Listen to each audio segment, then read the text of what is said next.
जय हिंद दोस्तों। आज हम कोशिका से संबंधित क्वेश्चन आंसर देखेंगे। कोशिका किसे कहते हैं? जीवों की संरचनात्मक और क्रियात्मक इकाई को कोशिका कहते हैं। आधुनिक कोशिका सिद्धांत के प्रतिपादक कौन थे? ये थे स्लाइडन, स्वान और विको थे। कोशिका सिद्धांत के अनुसार सभी जीव किससे बने होते हैं? ये बने थे कोशिकाओं से बने होते हैं। कोशिका सिद्धांत के अनुसार कोशिका की उत्पत्ति कैसे होती है? यह होती है पूर्व विद्यमान कोशिकाओं से होती है। कोशिका का खोजकर्ता किसे माना जाता है? यह माना जाते हैं रॉबर्ट हुक को माना जाता है। रॉबर्ट हुक ने किस में कोशिका की खोज की थी? कॉर्क में की थी, जो कि कॉर्क टिश्यू में की थी। कोशिका की खोज कब हुई थी? 1665 ईस्वी में हुई थी। कोशिका का आकार किस उपकरण से देखा जा सकता है? यह देखा जाता है सूक्ष्मदर्शी उपकरण से देखा जा सकता है। कोशिका का आकार सामान्यतः कितना होता है? ये 1 माइक्रोन से 100 माइक्रोन तक होता है। कोशिका की मूल इकाई क्या है? केंद्रक कहा जाता है। कोशिका का ऊर्जा घर किसे कहा जाता है? माइटोकॉन्ड्रिया को कहा जाता है। कोशिका का पावर हाउस माइटोकॉन्ड्रिया को कहा जाता है। प्रोटीन निर्माण का कारखाना किसे कहा जाता है? राइबोसोम को कहा जाता है। कोशिका का केंद्रक भाग कौन सा होता है? केंद्रक होता है। किस अंगरूपी का कार्य पदार्थों का पैकिंग और वितरण करना है? वो काम होता है गोल्जी तंत्र का। कोशिका में द्रव किसे कहते हैं? इसे कहते हैं साइटोप्लाज्म कहते हैं। तो कोशिका में द्रव पदार्थों भरा होता है उसे हम साइटोप्लाज्म कहते हैं। कोशिका झिल्ली का मुख्य कार्य क्या है? यह है पदार्थों का अंतर बाहर नियंत्रण। पौधों की कोशिका में कौन सा अंग पाया जाता है जो जंतुओं में नहीं पाया जाता? वो होती है कोशिका भित्ति। हरे पौधों की कोशिका में कौन सा अंग पाया जाता है? ये पाया जाता है क्लोरोप्लास्ट।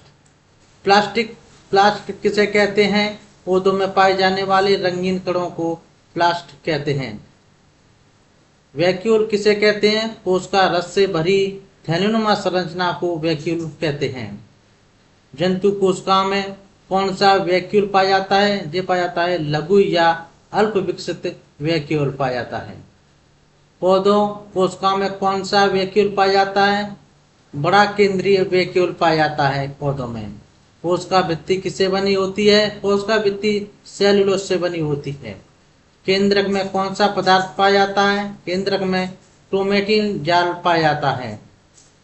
गुणसूत्र क्या होते हैं? जीन्स के भाग धागेनुमा संरचना गुणसूत्र होते हैं। डीएनए का पूरा नाम क्या होता है? डीऑक्सीराइबो न्यूक्लिक अम्ल होता है डीएनए का पूरा नाम। कोशिका विभाजन कितने प्रकार हैं? कोशिका विभाजन 2 प्रकार के होते हैं, समसूत्री और असमसूत्री। समसूत्री विभाजन क्या होता है? ये शरीर की कोशिकाओं में होता है। और असमसूत्री विभाजन कहाँ होता है? ये होता है जनन कोशिकाओं में, अंडाणु और शुक्राणु निर्माण में। अगला चैप्टर देख लेते हैं। अगला चैप्टर है उत्तक। उत्तक टिश्यू देख लेते हैं। उत्तक किसे कहते हैं? समान प्रकार की कोशिकाओं का समूह जो किसी विशेष कार्य को करता है उत्तक कहलाता है। मानव शरीर में उत्तकों के कितने मुख्य प्रकार होते हैं? ये होते हैं 4।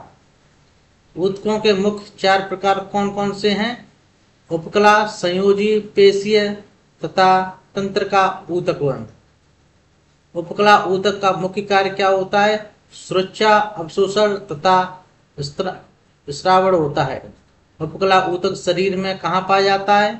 त्वचा, आंत, ग्रंथियों की और अंतःस्थ पर पाया जाता है। संयोजी ऊतक का मुख्य कार्य क्या होता है? जोड़ना, सहारा देना तथा सुरक्षा देना काम होता है इनका। संयोजी ऊतक का उदाहरण दीजिए। ये हैं हड्डी, रक्त, वसा और उपास्थि। पेशी ऊतक का मुख्य कार्य क्या है? यह है संकुचन करने, गति उत्पन्न करना। पेशीय ऊतक के कितने प्रकार होते हैं? ये 3 प्रकार के होते हैं। पेशी ऊतक के प्रकार कौन कौन से हैं? वो होते हैं धारीय, अधारीय तथा हृदय और पेशीय ऊतक। तंत्रिका ऊतक का मुख्य कार्य क्या है? उत्तेजना ग्रहण करना तथा संदेशों का संप्रेषण करना। तंत्र का ऊतक किससे बना होता है?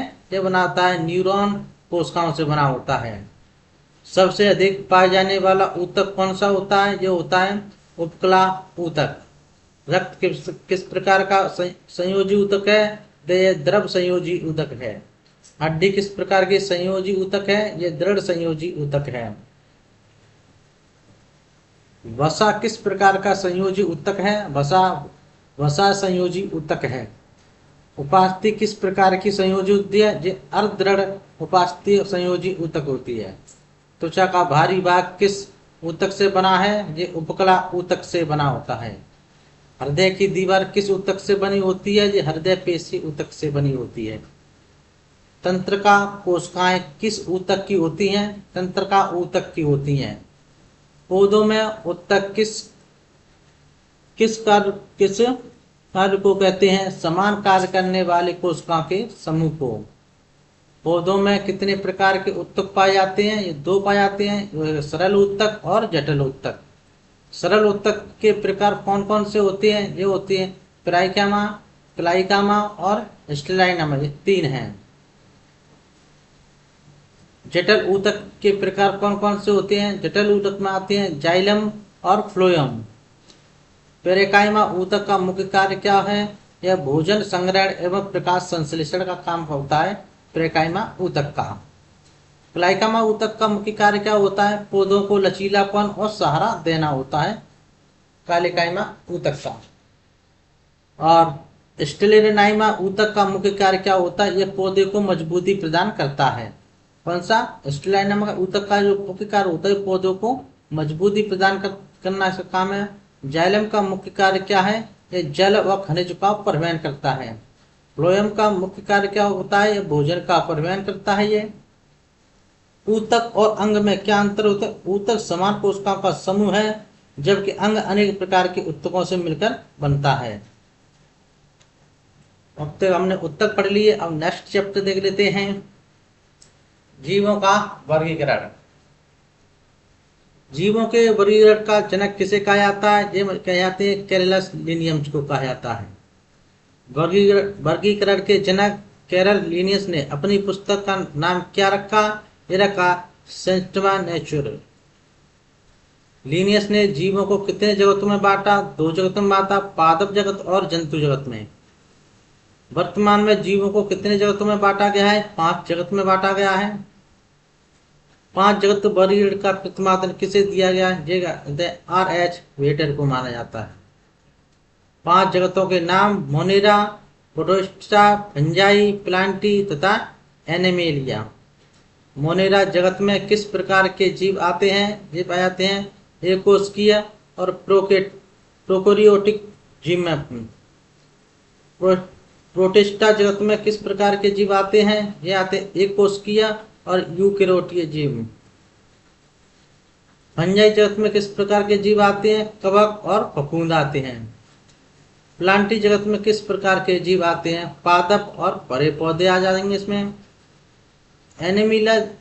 एनिमेलिया जगत में किस प्रकार के जीव आते हैं? जंतु आ जाते हैं जो कि बहुकोषीय होते हैं। प्रोकैरियोटिक कोशिका किसमें पाई जाती है? यह पाई जाती है मोनेरा में। यूकेरियोटिक कोशिका किन किन जगतों में पाई जाती है?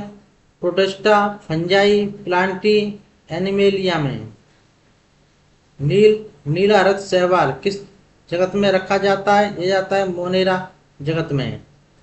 ईस्ट जो कि खमीर किस जगत में रखा जाता है? यह फंजाई जगत में रखा जाता है।